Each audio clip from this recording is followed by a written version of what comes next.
Hello everyone, this is Mila. I will be reading this book, What Your Doctor Doesn't Know About Nutrition Medicine May Be Killing You, by Ray D. Strand, MD, with Donna K. Wallace. This book is white with deep humility and respect for the great physician. It is with my great awe and appreciation that I dedicate this book to the most beautiful display of God's handiwork, my wife, Elizabeth. 2 John, verse 3. Beloved, I pray that in all respect you may prosper and be in good health, just as your soul prospers. Acknowledgments. First, there are no words to adequately acknowledge the wonderful grace that my Redeemer has given me. He is the great physician. He is the one who truly heals. Each day I am astounded by the knowledge of His handiwork as I learn more about the body's great ability to protect and heal itself. There are many individuals who have come together to make this book a reality, and those I greatly appreciate. I express my deepest thanks to my agent, Catherine Hilmers, who has guided me faithfully through this entire project, to my publishers, Victor Oliver and Michael Hayes, and Thomas Nelson, who recognized the potential life-changing health concepts present in this book, to Catherine Lucas, my managing editors, whose attention to the detail of this project made it all happen, to Alice Creators for her careful creation of the index. I want to give a special thanks to my collaborators, Donna Wallace, whose wonderful talent and influence is seen throughout this book. Without her energy and guidance, this project would never have ever completion. My entire clinical staff has been wonderful, and it especially thanks my two nurses practitioners, Paulette and Nicholas and Melissa Alberly, for graciously allowing me the extra time necessary to write this book.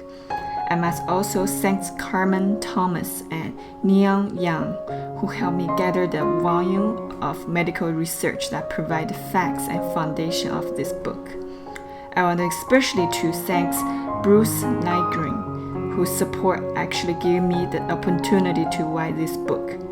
My prayers go out to Bruce, who lost his lovely wife, Resindina, during the writing of this book. Words cannot express the love and support I have received from my wife, Elizabeth, whose encouragement has built me up during the long hours of research and writing, and to my children, Donnie, Nick, and Sarah, who are all grown but offer continuous support and encouragement. Thank you. Introduction. Physicians are disease-oriented. We study disease. We look for disease. We are phenomenally trained to treat disease, and in order to do so, we also know our drugs. In medical school, we study pharmacological and learn how the body absorbs each drugs, and when and how the body excretes it. We know which drugs disrupt certain chemical pathway to create a therapeutic effects.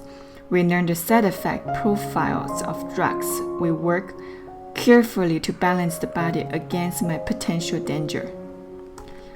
Physicians know their drugs and don't hesitate to prescribe them. Consider for a moment the number of drugs that our patients are taking for high blood pressure, elevated cholesterol, diabetes mellitus, arthritis, heart disease, and depression, to name just a few, as a result of discovery and use of antibiotics in the war against infectious disease. Our philosophy in medicine has become attacked disease. The medical community has carried this aggressive attitude and approach into the 21st century in the attempt to treat all the various chronic degenerative disease. A study estimates that in 1997, pharmacists filled more than 2.5 billion retail prescriptions in the United States alone. The sales of prescription drugs has more than doubled in just the past 8 years. In 1990, Americans spent $37.7 billion on prescription. In 1997, that spending increased to $78.9 billion.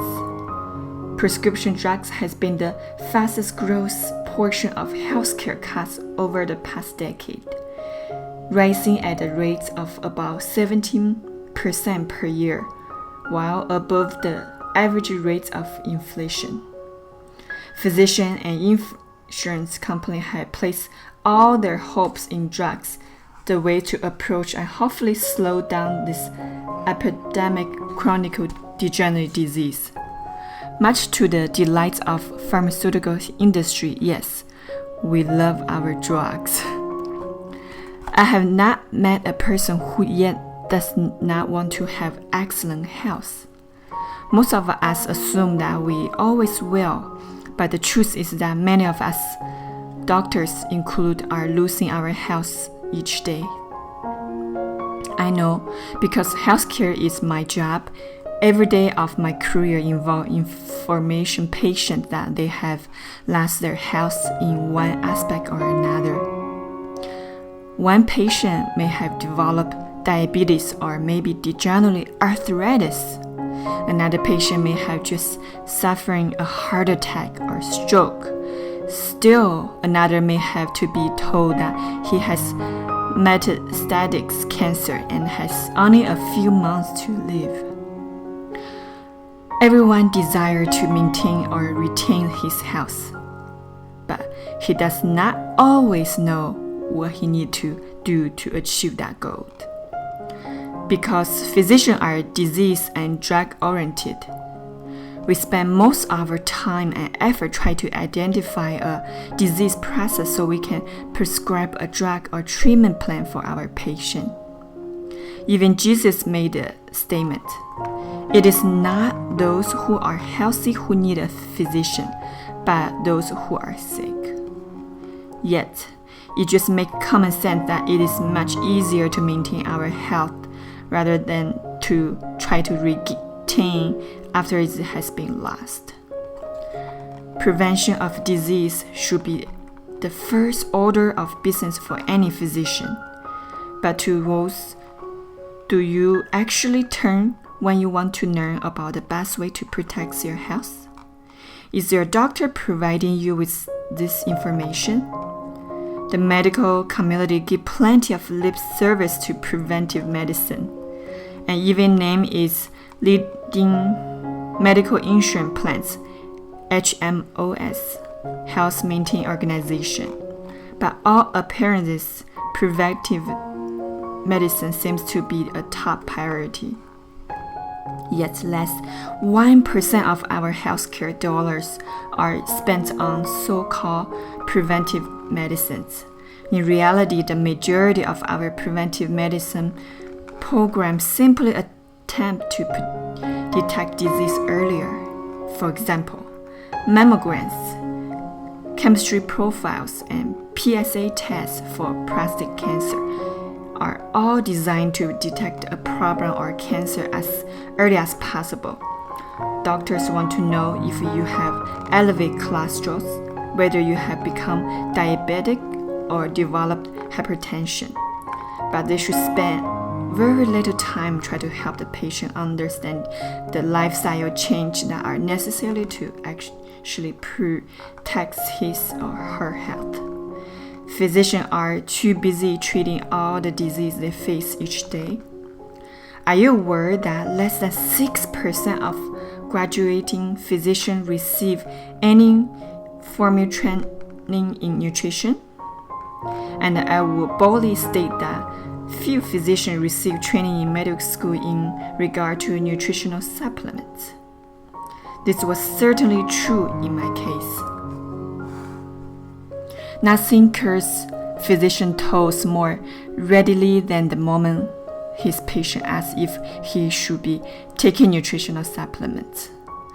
I've used all the patent answers in the past. They're just snake oil. Vitamins make expensive urine. You can get all the required nutrients by eating the right foods. If my patient persists, I told them nutritional supplement probably would not hurt them, but they should take the cheapest one they could find because vitamin most likely wouldn't help much either. Maybe you have heard some of those same comments from your physician. For the first 23 years of my clinical practice, I simply did not believe in nutritional supplements. During the past 7 years, however, I have reconsidered my position based on recent studies published in the medical literature. What I found is so astonishing. I have changed the course of my medical practice. I have converted. Why are more doctors responding to nutrition as I have? First, physicians can be skeptical in order to protect their patients against any scheme or products that could be harm to their health. Believe me, I have seen plenty of gimmick and quickly padded to my patients. Physicians must rely on scientific research study conducted through double-blind or border-controlled clinical trial, the standard in clinical medicine, because I know it's the most effective evidence available. I present only clinical trial study results in this book. Most of the medical studies I offer here are not from an abstract or alternative journals. Instead, I have painstakingly researched mainstream, credible medical journals that had the medical community greatest respect, such as the New England Journal of Medicine, Journal of American Medicine Association, British Atlantic, and many others. Another reason doctors have accepted the nutritional supplement idea as good preventive medicine is that most practitioner physicians don't fully understand the cause of degenerative disease. Those who do often feel this is an interesting subject for the biochemists in scientific research, but has little in a way of practical use to clinical medicine. Appearance chasing exists between the research scientist and the practitioner physician. Even through research, scientists are making tremendous discovery into root cause of this disease. Very few physicians are applying this science to their patients. Doctors simply wait until patient develop one of this disease and then begin to treat it. Physicians seem content to allow the pharmaceutical companies to determine new therapies as they develop new drugs. But as you will learn throughout this book, it is our own body that are the best defense against develop a chronic disease or degenerative disease, not the drugs doctor can prescribe. Though most physicians do not yet well understand the concept presented here, the facts remain as I have applied this principle in treating my patient. The result has been nothing short of amazing. I have been involved with numerous patients with multiple sclerosis who have gone with being wheelchair-bound to walking again. I have helped patients with cardiomyopathy get off the heart transplant list. Some cancer patients have gone into remission. Patients with macular degeneration have significant visual improvements, and fibromyalgia patients have gotten their lives back. Nutritional medicine is a common sense, mainstream, preventive medicine. In this age of biochemical research, we are now able to determine what is happening in every part of each cell. And the very essential of degenerative disease is now coming to light. As such, I recommend this book to physicians who are willing to look objectively at medical evidence.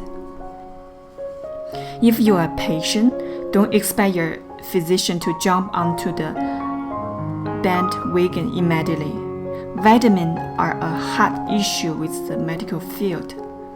What your doctor doesn't know is, as I said, the outcome of more than 7 years of personal research into medical literatures as it pertains to nutritional medicine. I wasn't immediately convinced either. Nutritional medicine is foreign to most physicians as well as the public.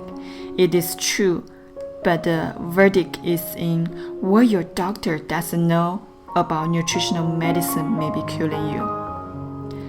The good news is that you do not have to be a physician to start practicing nutritional medicine. You, the patient, can become proactive about preserving the health you have. A converted doctor. I know that you probably have never heard of mine. Why should you take the word of some doctor who practices medicine in some smaller city in the Midwest?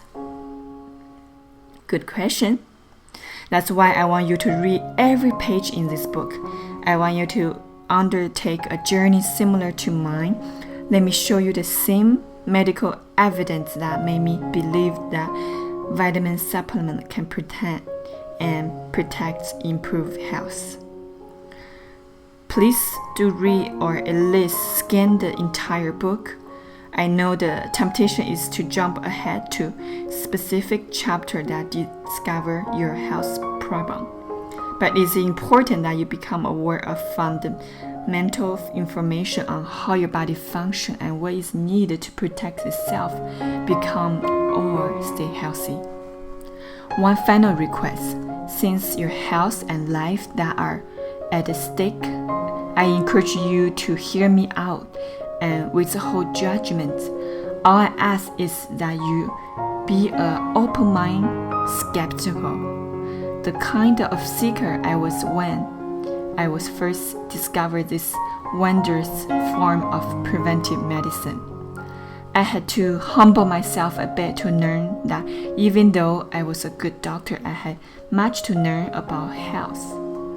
Are you willing to do the same?